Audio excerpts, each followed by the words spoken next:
else to run towards. The first thing, forgiveness from your Lord. Run towards forgiveness from your Lord. What that implies for you and I is, first of all, you don't run towards something that you don't need. You and I, we never run towards something that we don't need. You rush to work because you need to get there on time. You hit the books because you need to pass the exam.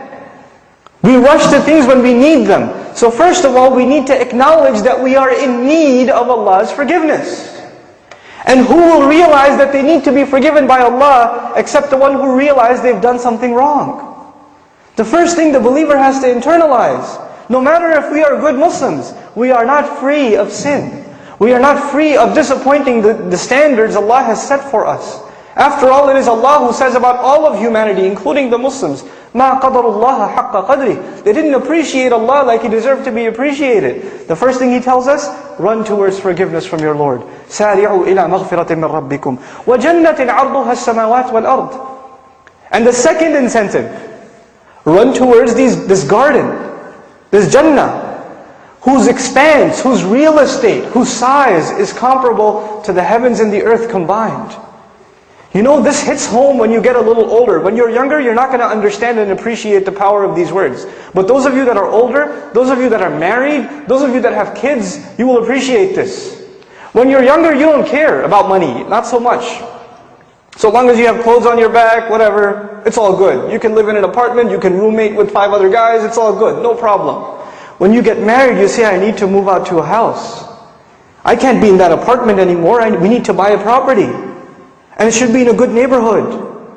And if this one's not the right size, we need something a little bigger. And the kids are growing older, we need something with more bedrooms. What about a backyard? What about this? What about that? We run towards a house. We run towards permanent residence. We don't want to stay in temporary housing. We want to stay in permanent residence. It's a status of stability. So Allah Azza wa Jal offers us stability. Run towards this garden, this amazing real estate, which the square footage is huge. It's the expanse of the heavens and the earth. And who has this been prepared for? أُعِدَّتْ لِلْمُتَّقِينَ. These are the people.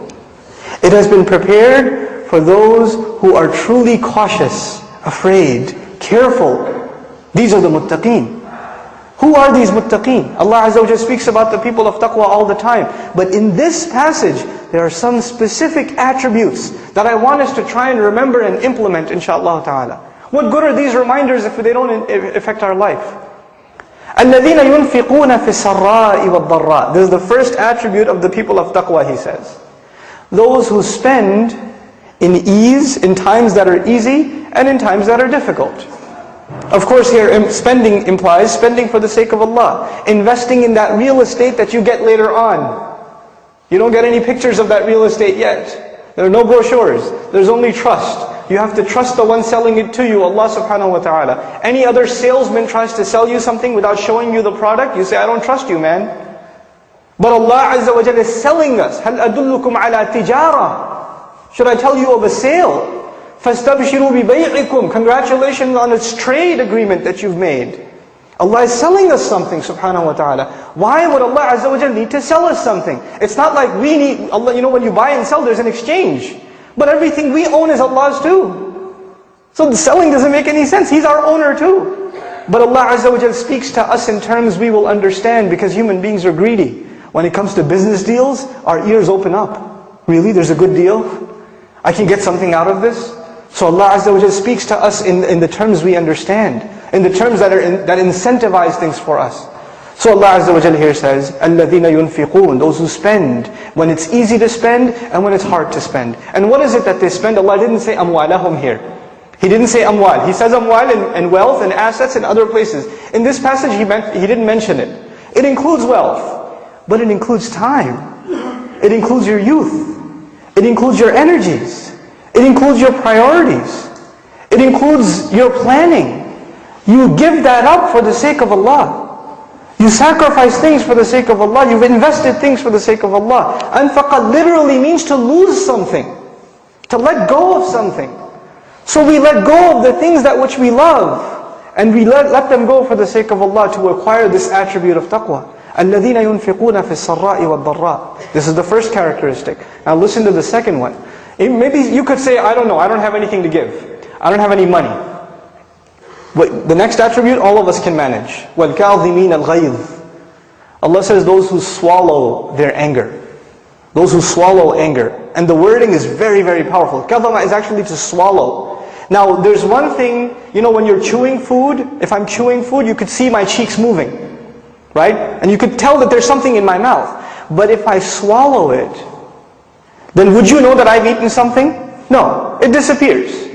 By using the words al-kadhimin al-ghayz, Allah Azza wa Jalla has illustrated that we have to have such a good control over our temper that when you do come across something that makes you upset, then when you do get into a disagreement with someone entirely obnoxious, as upset as that makes you, not only do you have to be quiet, you can't even show the anger on your face. You have to swallow it as though it's not even there. The imagery is incredible. You have to have this self-control. And this self-control is increasingly difficult, especially for younger people. We're hot-blooded, Somebody says something we don't want to hear, and our face fires up. For those of you that are younger and you play sports, you're playing basketball, somebody fouls you. Or somebody blocks your shot or something, immediately your cheeks turn red. You have to exact revenge. Right? How easily we get angry. You're driving your car, somebody cuts you off, and my God, this is the end of the world. Right? Your dignity has just been compromised. You must cut him now. Right? وَالْكَاظِمِينَ الْغَيْظِ. This is an attribute of a believer. And the ism fa'il is used. In English we call it the active participle. Simply speaking, what that means is, they do this all the time. They do it all the time. There are all these opportunities to get angry.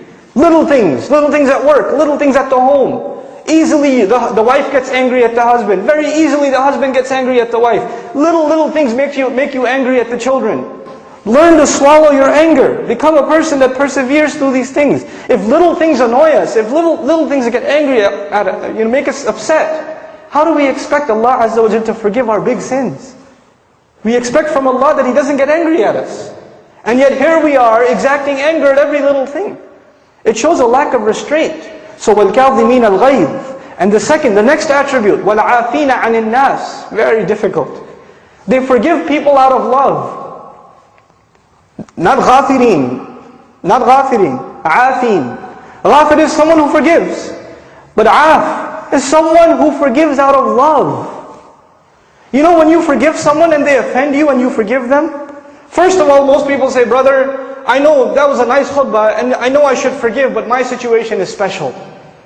You don't understand. This guy was really messed up. He doesn't deserve forgiveness. By the way, you never forgive someone who deserves it.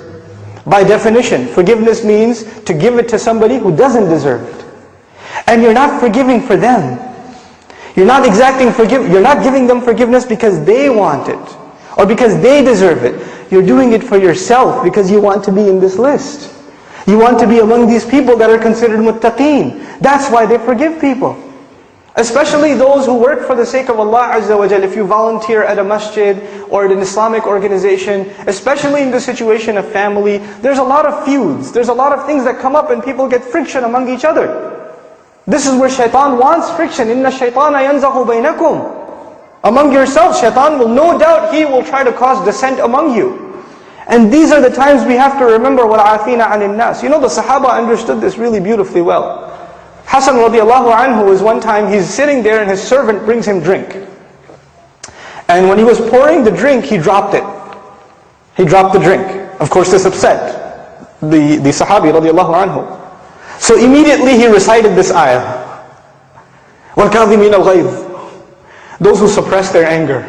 Those who swallow their anger. Hassan says, radiallahu anhu, كَظَمْتُ غَيْظِ. I've swallowed my anger.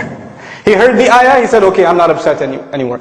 The servant continues to recite, he says, وَالْعَافِينَ عَنِ النَّاسِ.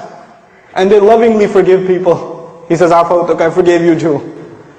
Then he recites the end of the ayah. Allah says, وَاللَّهُ يُحِبُّ الْمُحْسِنِينَ. It is Allah who loves those who excel in their religion, who excel in their consciousness of Allah.